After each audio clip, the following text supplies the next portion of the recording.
하나님 말씀 보겠습니다. 데살로니가전서 5장 1절로 11절 말씀입니다.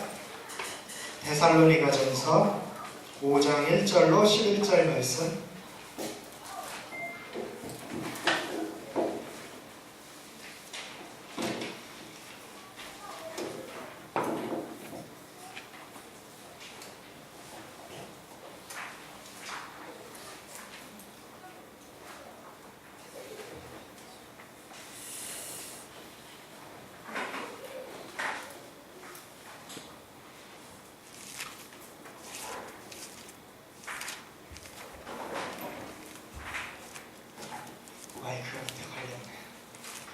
데살로니가전서 5장 1절로 11절 말씀을 다 찾으셨으면 한 목소리로 같이 읽겠습니다. 시작. 형제들아, 때와 시기에 관하여는 너희에게 쓸 것이 없음은 주의 날이 밤에 도둑같이 이를 줄을 너희 자신이 자세히 알기 때문이라. 그들이 평안하다 안전하다 할 그때에 임신한 여자에게 해산의 고통이 이름과 같이 멸망이 갑자기 그들에게 이르리니 결코 피하지 못하리라. 형제들아, 너희는 어둠에 있지 아니하매 그날이 도둑같이 너희에게 임하지 못하리니 너희는 다 빛의 아들이요 낮의 아들이라. 우리가 밤이나 어둠에 속하지 아니하나니 그러므로 우리는 다른 이들과 같이 자지 말고 오직 깨어 정신을 차릴지라. 자는 자들은 밤에 자고 취하는 자들은 밤에 취하되 우리는 낮에 속하였으니 정신을 차리고 믿음과 사랑에 호심경을 붙이고 구원의 소망의 투구를 쓰자. 하나님이 우리를 세우심은 노하심에 이르게 하심이 아니요 오직 우리 주 예수 그리스도로 말미암아 구원을 받게 하심이라. 예수께서 우리를 위하여 죽으사 우리로 하여금 깨어 있든지 자든지 자기와 함께 살게 하려 하셨느니라. 그러므로 피차 권면하고 서로 더럽을 세우기를 너희가 하는 것 같이 하라. 아멘.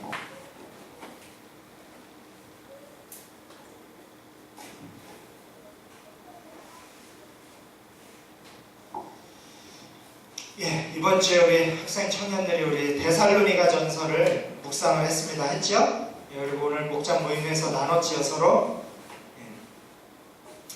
이 데살로니가전서는 제가 이 서신서 중에서 데살로니가전서를 읽을 때가 제일 부담이 없어요. 왜? 책망하는 글이 별로 없고 칭찬하는 글이 많기 때문에 이 데살로니가전서는 참 아름다운 편지다. 사도 바울의 어떤 그런 사랑스러운 마음이 담긴 그런 편지라고 볼 수 있습니다. 근데 우리가 2차 전도 여행, 사도 바울이 2차 전도 여행을 갔는데 2차 전도 여행 중에 사도 바울이 데살로니가에 들어간 병이가 있습니다. 데살로니가에 가고 싶어서 간 것이 아니라 처음에 빌립보에 들어갔죠. 2차 전도 여행 때 이 마게도냐 지역의 환상을 보고 빌립보 지역에 가서 열심히 복음을 전하다가 억울하게 옥에 갇히고, 그렇죠? 두들겨 맞고 유대인들에게 의해서 이제 도망을 가게 됩니다. 그래서 도망을 가고 쫓겨서 도망을 간 곳이 바로 이 데살로니가예요. 데살로니가 지역에 가서 이제 복음을 전하기 시작합니다. 평상시에는 열심히 일을 하고, 주야로 열심히 일을 하고, 그 다음에 이제 안식일에는 회당에 들어가서 복음을 전합니다. 사도 바울과 실라와 디모데가 이 말씀을 강론하고 복음을 전하는데 3주밖에 못했어요. 복음을 데살로니가에서 오랜 기간 복음을 전하지 못하고 3주 동안만 복음을 전하고 자신을 또 잡으려고 유대인들이 쫓아와서 또 도망을 갑니다. 그래가지고 도망을 가고 그래가지고 아테네까지 가게 되고 나중에 고린도까지 가게 되잖아요. 이때 남겨둔 사람들이 바로 디모데하고 실라를 남겨두고 사도 바울은 급하게 이제 혼자 아테네까지 가게 되는데, 이때 이제 사도 바울이 사역을 그렇게 길게 하지 못했잖아요. 3주밖에. 그런데 나중에 그 데살로니가 지역의 그 성도들의 이야기를 듣고 보니까 좋은 소문이 들려오는 거예요. 참 신앙생활을 열심히 한다. 모든 믿는 자의 본이 되고 그들이 또 믿음의 소문이 온 그 유럽 지역의 교회에 퍼졌다는 것입니다. 이런 소문이 늘 들려오고, 그래서 사도 바울이 이렇게 얘기해요. 데살로니가전서에 보면 빌립보에서 내가 고난과 능욕을 당했다. 그래서 너희한테 쫓겨갔는데 내가 너희한테 가서 짧은 시간이지만 너희를 내가 자녀를 기르는 것 같이, 유모가 자기 자녀를 기르는 것 같이 너희들에게 사랑하는 마음으로 말씀을 가르쳤고, 그런 너희가 지금 이렇게 신앙생활을 열심히 잘하는 모습을 보니까 참 너희들이 내 자랑이다. 너희들이 내가 하나님 앞에 갔을 때 내 면류관이 되고 내 자랑의 면류관, 또 나의 영광이고 나의 기쁨이다. 이렇게 칭찬하는 글이 데살로니가 전서의 내용이에요. 정말 얼마나 그 데살로니가 지역의 성도들이 신앙생활을 멋지게 했는지 모릅니다.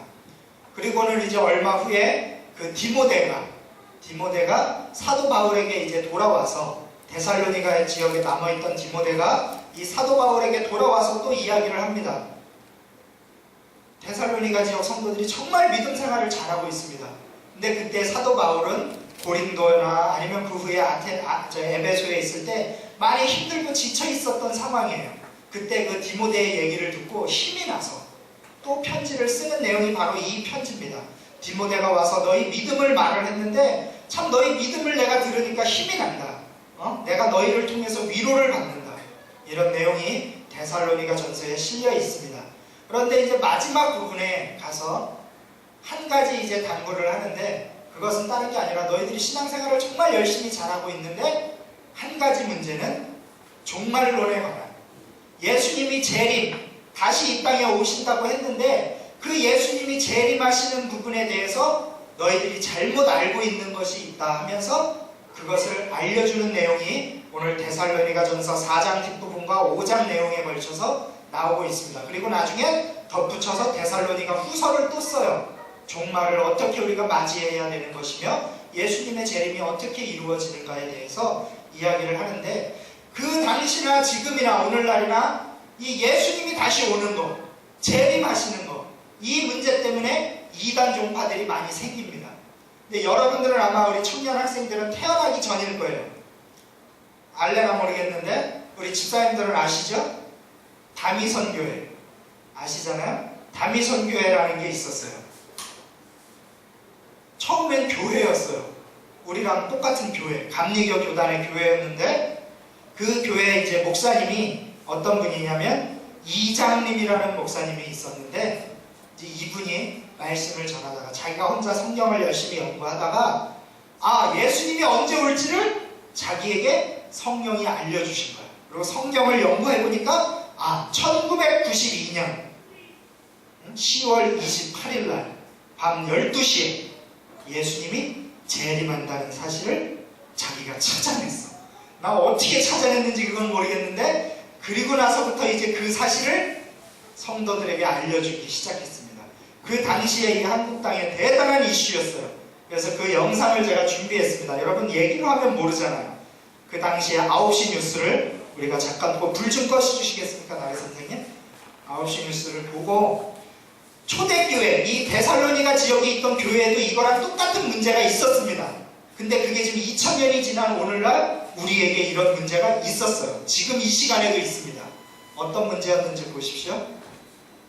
네, 다음 뉴스입니다. 시한부 종말론자들의 요란했던 어젯밤 자정, 휴거 소동이 지나간 교회에는 지금 허탈과 절망만이 크게 자리를 하고 있습니다. 도대체 우리 사회가 언제까지 이렇게 잘못된 믿음에 쉽게 달구어지고 또 미혹이 될 수 있다고 하는 것인지, 이번 일이 특히 기독교계 일대 반성의 계기가 되어야 한다는 지적입니다. 박용찬, 김태권 두 기자가 차례로 보도해주겠습니다.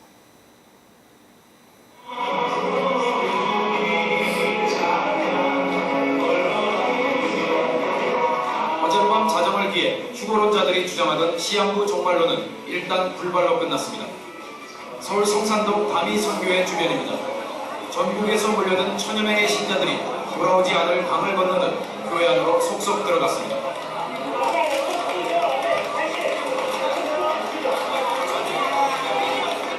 외부인의 출입이 차단된 채 곧이어 신자들의 광적인 휴거 예배 장면이 야외용 대형 TV 화면에 나타납니다.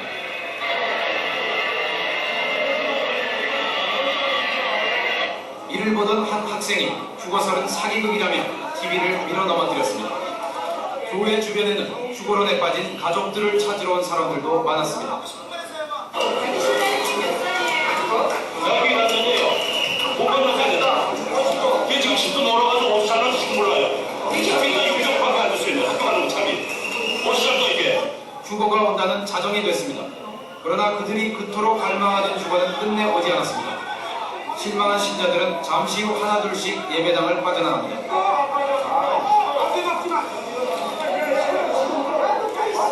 휴거 불발에 대한 신자들의 반응도 가지가지였습니다. 무엇을 부끄러워하겠어요. 예수님이 나의 생명의 주인이고 오실 예수님 기다리는데 에러가 났으면 또 오실 예수님 기다리면 되는 거 아니겠어요? 휴거가 불발하고 난 다음에 예배당한 분위기가 어땠습니까? 신도들은 애써서 태어난 추악한 그런 분위기를 갖는 사람도 있었어요. 열광적인 어젯밤과는 달리 오늘 많은 종말론 교회들이 문을 닫거나 폐쇄된 채 정막감이 감돕니다. 그토록 믿었던 휴거 불발로 인해 이들이 겪어야 될 갈등과 후유증은 클 수밖에 없습니다. 여기에 대해서 교회가 상당히 그 책임의식을 느끼고 이 사람들을 달래고 이 사람들을 포석하고 이 사람들이 바른 종말 이해, 예수님의 재림에 대한 교리를 가르치며 또 그들을 잘 선도해야 되리라고 저는 생각하고 있습니다. 그러나 종말론을 신봉하는 교단에서 또 다른 교리 해석을 통해 휴거의 부활을 꾀할 것임에 틀림없습니다. MBC 뉴스 박용찬입니다. 비록 어처구니없는 해프닝에 그쳤지만 이번 파문은 우리 사회에서 사이비 종교인을 종교의 자유라는 이름 아래 이대로 방치해도 좋은가 하는 강한 의문을 제기하게 만들었습니다. 현행법에는 사이비 교리를 퍼뜨려서 생업을 포기하게 하고 신자의 재산을 모두 거두어들여도 이들을 처벌할 길은 없습니다. 다만 그 폐해가 퍼질 대로 퍼진 뒤에 피해자의 고소 고발이 있거나 헌납한 재산을 따로 빼돌린 증거가 있어야만 사기죄로 처벌이 가능합니다.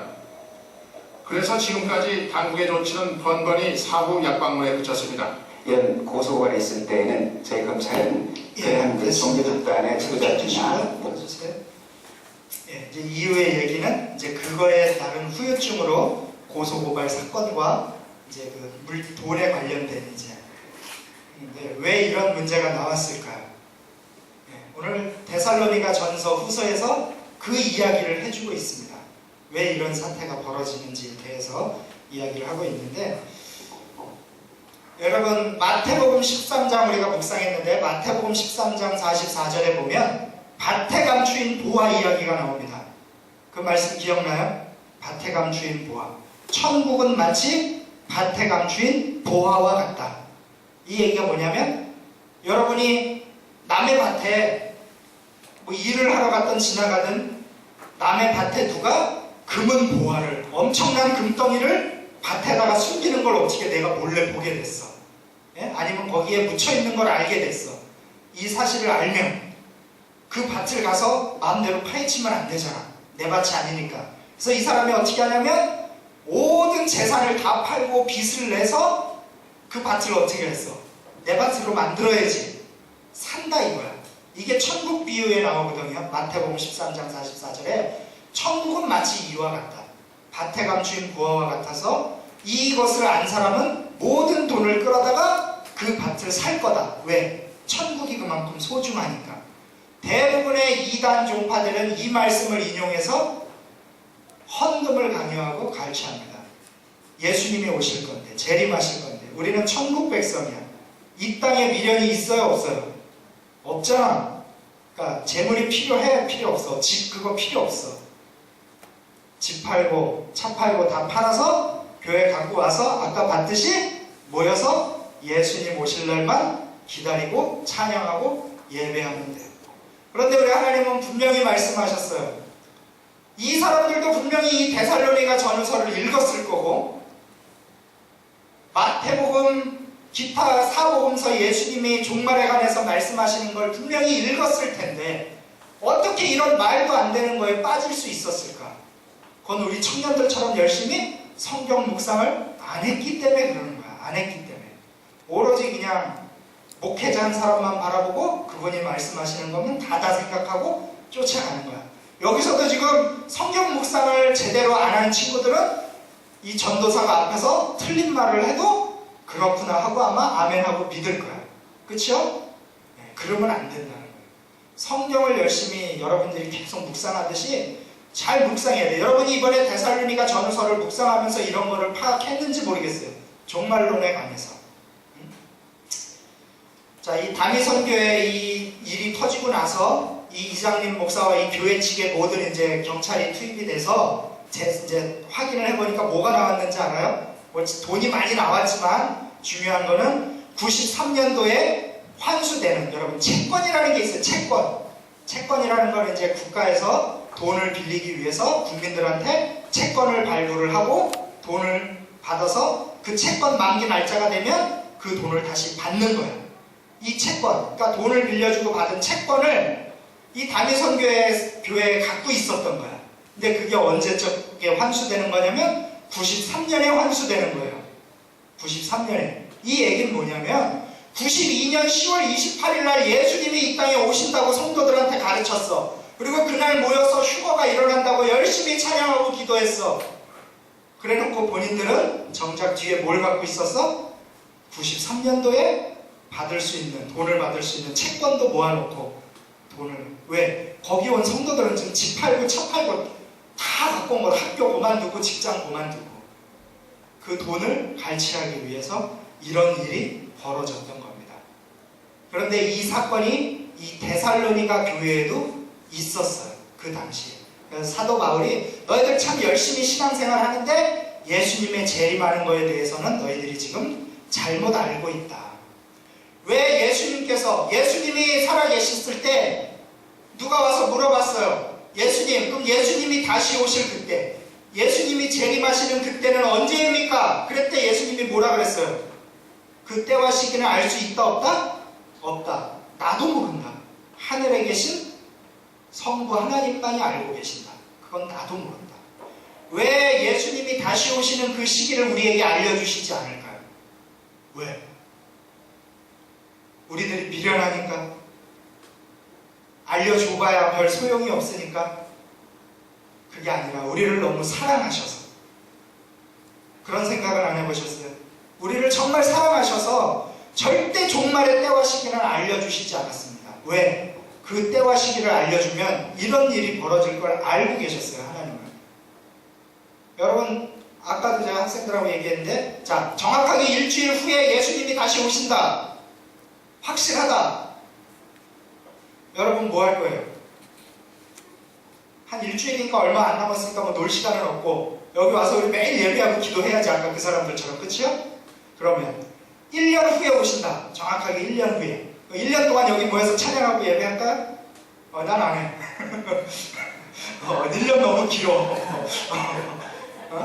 한 360일 정도 나가서 못 해본 것도 해보고 먹고 싶은 것도 먹어보고 여행도 다녀보고, 네? 육신에 갖고 있을 때 해보고 싶었던 거 해다가 5일 남겨놓고 와갖고 회개하고 기도하고 재림 준비하면 되잖아. 그쵸? 있는 돈 좀 다 쓰고, 있는 돈도 없지만 뭐 빚내서 쓰면 되겠지. 안 갚아도 되니까. 왜? 확 땡겨? 안 갚아도 된다니까? 자, 10년 후에 온다. 50년 후에 온다. 이 날짜가 정해져 있으면 예수님 오시기 며칠 전까지 우리는 마음대로 살아도 돼요. 살고 싶은 대로. 오시기 전에만 회개하고 이 자리에 앉아 있으면. 왜? 구원은 뭘로 받으니까? 믿음으로 받으니까. 그래서 하나님은 절대 우리에게 그 날짜를 알려주시지 않습니다. 그렇기 때문에 우리는 어떻게 알아야 되느냐? 자, 5장, 오늘 우리가 읽은 5장 2절 말씀 보세요. 주의 날이 밤에 도둑같이 이를 줄을 너희가 자신이 자세히 알기 때문에. 1절에 보니까 형제들아 때와 시기에 관하여는 너희에게 쓸 것이 없어. 왜? 사도 바울도 몰라. 예수님이 언제 올지. 단지 주의 날이 밤에 도둑같이 임한다고 예수님이 말씀하셨어요. 그러니까 언제 올지 몰라요. 마태복음 25장에 보면 열처녀 비유 나오죠. 열처녀가 신랑이 오실 때 언제 올지 몰라. 그래서 등잔불을 들고 나가서 기다리는데 슬기로운 5처녀는 기름을 많이 준비해서 가고 미련한 5처녀는 조금만 준비해서 급하게 갔다가 떨어져서 그거 사러 간 사이에 예수님이 오시잖아요. 이게 예수님이 말씀하신 비유의 말씀이거든요. 예수님이 재림의 때에 바로 이와 같이 예수님이 언제 올지 몰라. 밤에 도적같이 온다 그랬어. 그러니까 우리는 어떻게 해야 돼? 늘 깨어서 기도하고 늘 교회에 모여서 예배 드리고 찬양하고 또 기도하고 모여서 찬양하고 놀면 돼 안 돼? 도적같이 이만 됐는데 우리도 매일 모여야지. 내일도 모이고 모레도 모이고. 뭘 끄떡끄떡해 춤을 이러면 안 된다고. 자 보세요. 4절 보세요.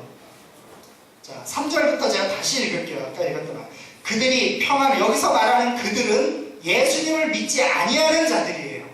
그들이 평안하다 안전하다 할 그때에 임신한 여자에게 해산의 고통이 이름과 같이, 우리 청년들은 잘 모르지만 우리 여집사님들은 아시잖아요.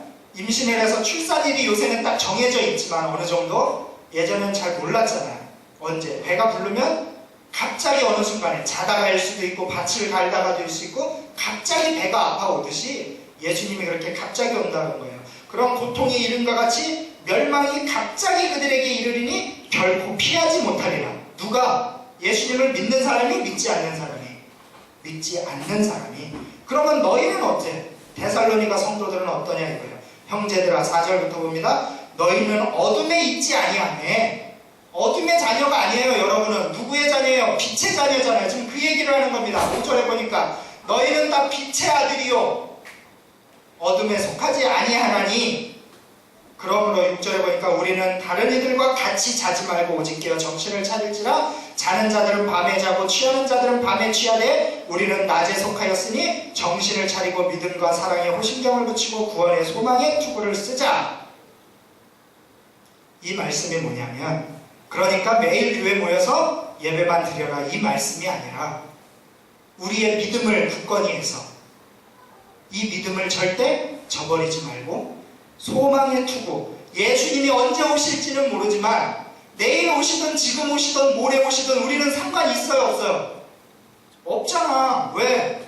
믿고 있으니까. 우린 하나님의 자녀야. 우린 이미 구원 받았어. 예수님이 오늘 오셔도 되고 내일 내가 학교에 가서 공부하고 있을 때 오셔도 되고 내일 직장에서 일하고 있을 때 오셔도 상관없어. 그래도 우리는 들림을 받아요. 그러니까 천국에 갈 수 있다 그 얘기예요. 그때 종말이 와도.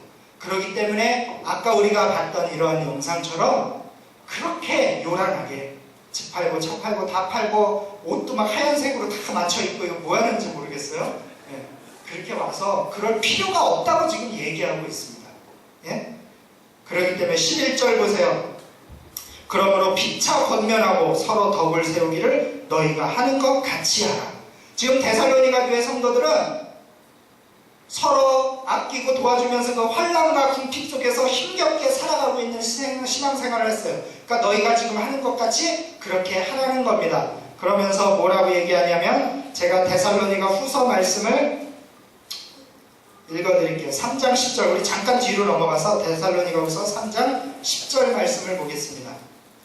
우리 다 같이 한번 읽어볼게요. 데살로니가 후서 3장 10절 말씀 시작. 우리가 너희와 함께 있을 때에도 너희에게 명하기를 누구든지 일하기 싫어하거든 먹지도 말게 하라 하였더니. 이거 늘 듣던 말씀이죠. 일하기 싫으면 먹지도 말라. 이 말씀이 왜 나왔냐면, 이 극단적인 종말론에 빠져서 데살로니가 교회 성도들이 어떤 착각을 하고 있었냐면, 예수님이 언제 올지 모르지만 곧 오실 거야. 예수님이 곧 오실 거야. 그러니까 일할 필요 있다 없다? 없어. 일할 필요 없어. 오로지 교회에 모여서 같이 예배만 드리고 그래야 돼. 이렇게 착각을 했던 거예요. 그러니까 일을 했어요 안 했어요? 일부 성도들이 일을 안 하고 다 내팽겨 쳐놓고 교회만 와서 예배만 드린 거야. 그러니까 사도 바울이 얘기한 거예요. 일하기 싫어하거든 먹지도 말라고 내가 예전에 했지 않았느냐. 그렇게 해라. 사도 바울이 계속해서 얘기합니다. 신앙생활은 교회 와서 예배만 드린다고 신앙생활이 아니라 여러분들이 삶 속에서, 직장에서, 학교에서, 여러분이 맡은 자리에서 여러분이 하나님께서 여러분에게 맡겨준 사명, 복음을 땅끝까지 전하는데 내가 쓰임받아야 되는 그 사명을 잊지 말고, 내가 공부를 해야 되면 열심히 공부하고 직장생활을 열심히 해야 되면 거기서 열심히 하면서 믿음만 잃지 말고 하나님의 자녀로서 빛의 자녀로 살아간다면 예수님이 언제 어느 때에 오든지 우리는 빛의 자녀이기 때문에 어둠의 자녀와 같지 않다. 그러니까 우리는 예수님이 언제 와도 상관이 없는 자들이다. 그러니까 종말이 두렵습니까? 안 두렵습니까? 이 종말은 두려운 게 아니에요. 결코 성경 어디에서도 종말을 두렵게 말하고 있지 않습니다. 세상이 하나님을 알지 못하는 자들에게는 두려움이에요. 이것이. 하지만 하나님의 자녀인 우리에게는 이것은 전혀 두려움이 되지도 않고 전혀 우리가 무서워할 필요도 없어요. 단지 우리가 하나님의 백성답게 살지 못하고 있다면 그것이 우리의 두려움이 되는 거예요. 하나님의 자녀답게 살지 못하기 때문에. 오늘 본문 말씀에 보면 우리 다시 돌아가서 5장 8절 하반절 말씀에 보면 소망의 투구를 쓰고 있다라고 말씀하고 있습니다. 구원의 소망의 투구를 쓰자라고 말씀하고 있는데 이 얘기는 뭐냐면 여러분 이제 에베소서에 나오는데 하나님의 전신갑주 우리가 이 말씀을 갖고 세상에서 살아갈 때에 어떻게 살아가야 되느냐 그때 이제 그 중에 하나가 이 소망의 투구입니다. 투구는 머리에 쓰는 거거든요. 옛날에 전사들이 머리에 이 철갑으로 된 투구 화살도 못 뚫고 들어오고 칼도 못 뚫고 들어오는 투구를 쓰고 전쟁을 치렀듯이 이런 소망의 투구 소망은 뭐냐면 예수님이 다시 와서 언젠가는 우리의 이 힘들고 지치고 때로는 낙심되는 이 삶 속에서 예수님만 붙잡고 살아갈 때에 우리를 구원해 주실 영원한 천국으로 구원해 주신다는 그 예수님이 재림하신다는 이 소망의 투구를 쓰고 살아가자는 겁니다. 우리 몸 중에 제일 중요한 부분이 어디예요? 물론 심장도 있고 다 있지만 우리의 생각을 지배하고 우리의 믿음을 지배하고 우리가 하나님을 향한 그 마음을 지배하는 모든 것은 우리의 머릿속에 있잖아요. 그렇죠? 우리의 생각과 우리 성령님의 인도하시는 그 생각 속에서 우리가 인도하듯이 이 소망의 투구는 우리가 이 땅을 살아가는 동안에 우리의 마음이 하나님 앞에만 온전히 서서 이런 말도 안 되는 종말론, 시한부 종말론에 시달리지 아니하고 우리가 살아갈 수 있는 믿음을 갖고 살아가는 그런 투구를 쓰라는 말씀입니다. 그러면 우리는 어떻게 살아가야 돼요? 이 종말론을 무시하고 살아가야 됩니까? 언제 올지 모르니까 무시하고 살아가야 돼요? 그러면 되는 게 아니라 우리는 오늘 예수님이 오늘 밤에 오신다는 생각을 갖고 살아가야 되는 거예요. 생각을. 오늘 밤에라도 오신다는 생각을 갖고 늘 주님께서 오늘 당장 오신다는 생각을 갖고 오늘을 살아가고 내일을 살아가고 올해를 살아가면 여러분 시간을 허투루게 쓰겠습니까? 예? 내가 공부하는 사람이야. 게으르게 공부할 수 있겠어? 예수님 앞에서 최선을 다하고 열심히 살던 모습을 보여줘야 될 거 아니에요.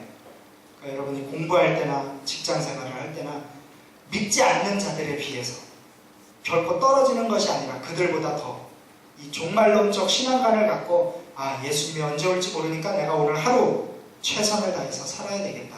믿는 자로서 본을 보이며 살아야 되겠다. 이런 신앙관을 갖고 살아가시는 여러분들이 되시기를 바라겠습니다. 기도하겠습니다. 사랑이 많으신 아버지 하나님 은혜를 감사합니다.